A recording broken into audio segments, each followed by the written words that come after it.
Selamat pagi menjelang siang.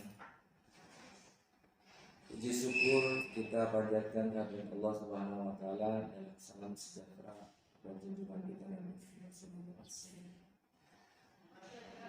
Pada kesempatan ini perkenalkanlah saya Dr. Didin Syahuluddin, SPKJ MKes.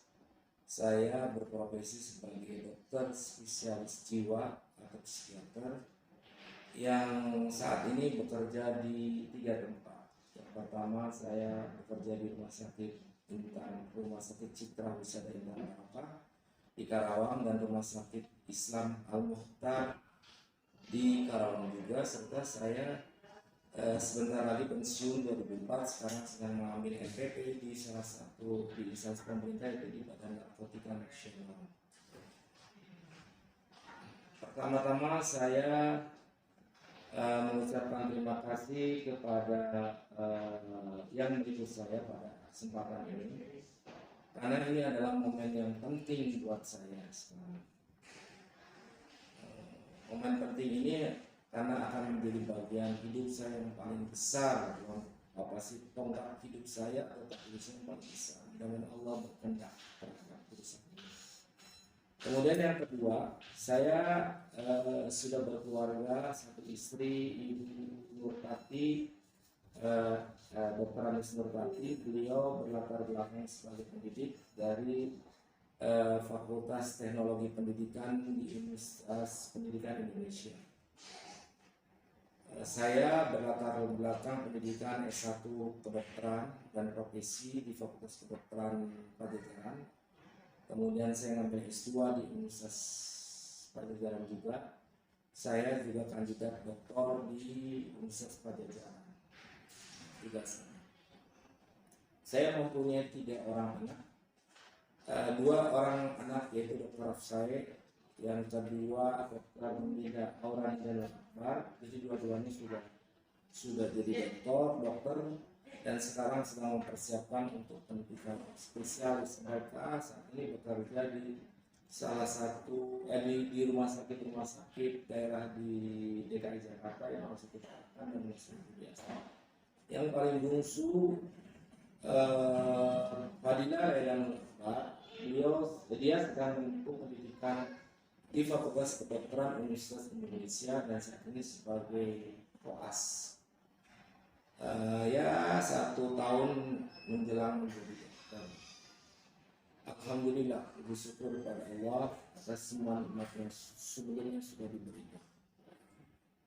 Jadi yang kedua, tonggak sejarah dalam kehidupan saya mungkin dimulai pada saat ini untuk menjadikan tonggak estafet berikutnya. Karena apa? 10 tahun yang lalu saya itu mendapatkan amanat dari keluarga besar kakek saya, Raden Wardi Suparta Tadi Asapati, untuk menelusuri sejarah Karuhun Leluhur. Alhamdulillah sudah dapat.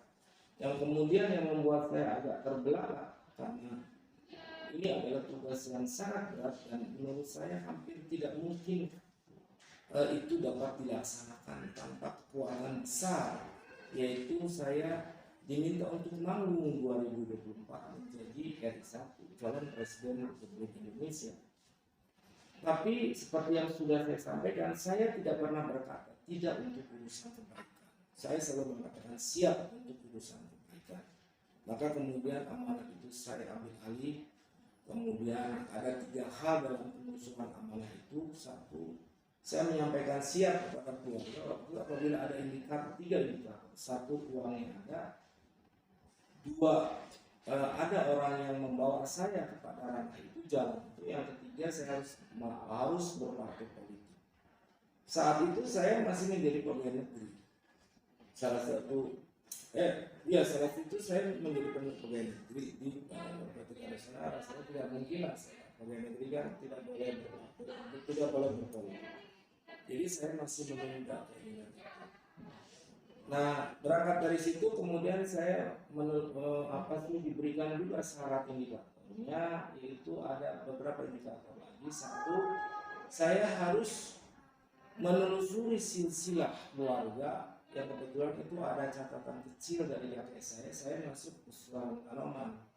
Yang kedua, saya harus mengurus properti keluarga, yaitu berupa tanah di Indramayu.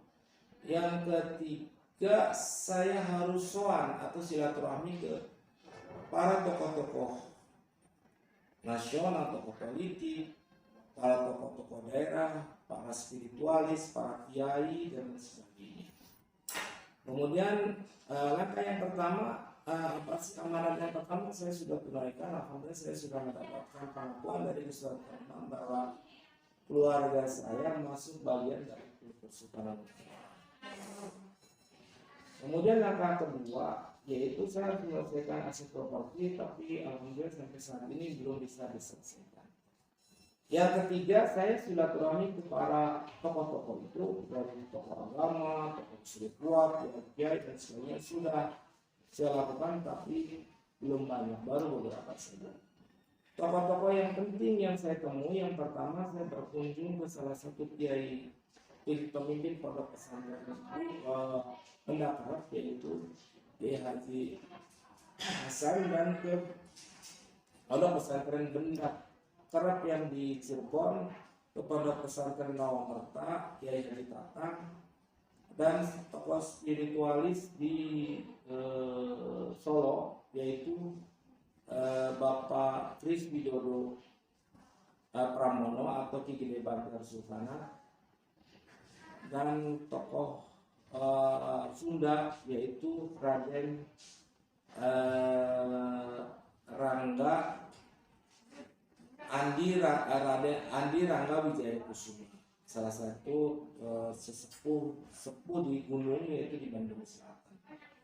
Berangkat dari pertemuan-pertemuan dengan itu, saya mendapatkan ilmu pengetahuan pertama dari Kiai Haji Hasan, pemimpin pondok pesantren Benda Kerap. Beliau menyatakan, sekarang beliau sudah almarhum, digantikan oleh Kiai Haji Mubarak, putranya. Beliau menyampaikan kepada saya bahwa waktu itu kebetulan saya berkunjung dalam suasana pilkada DKI, tentang fenomena penistaan agama. Beliau menyampaikan kepada saya, kata beliau, Yen, kalau nanti negeri ini dipimpin oleh keturunan Kanoman, baru negeri ini akan sejahtera. Teman saya yang mengantar, yang juga dari pihak Sultan, mengatakan, ini dokter Diding dari keturunan Kanoman. Ya mudah-mudahanlah dokter bisa maju, kata beliau. Satu itu. Yang kedua, kemudian saya bertemu dengan salah satu kiai di Solo yang juga mengharapkan tokoh atau orang Sunda Manggung menjadi presiden, karena selama ini yang manggung dari wilayah Jawa Tengah. Saya juga bukan aneh ya, orang Jawa menginginkan presiden dari Jawa Tengah. Itu satu pertanyaan khusus buat saya. Kemudian dia menceritakan bahwa ada hal penting dalam berbangsa dan bernegara, yaitu menyelesaikan sejarah, terutama sejarah Sunda yang sekarang masih misteri. Ada banyak rahasia-rahasia, kata beliau, yang belum tergali, yang mudah-mudahan kalau manggung bisa terselesaikan, kata beliau.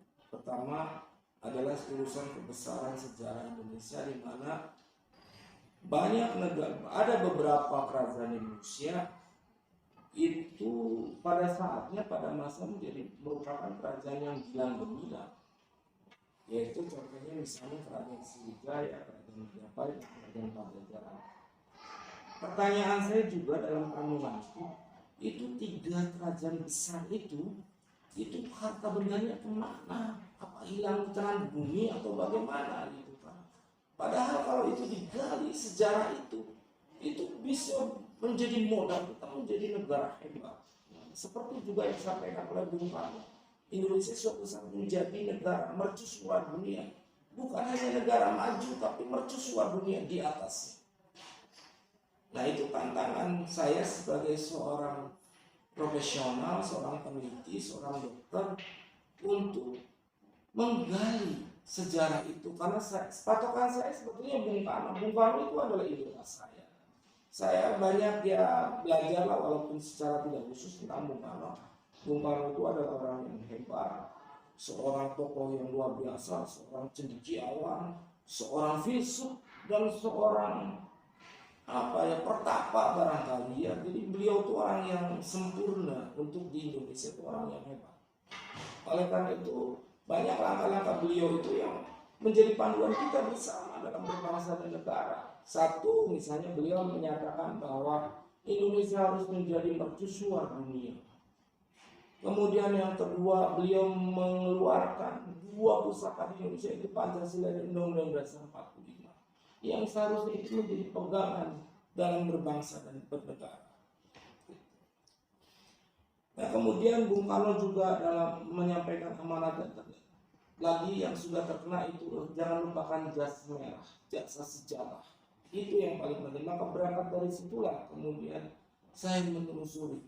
Dalam penelusuran itu memang saya menemukan banyak hal yang luar biasa menurut saya. Karena ya seperti dongeng lah begitu ya. Makanya para pemimpin Indonesia itu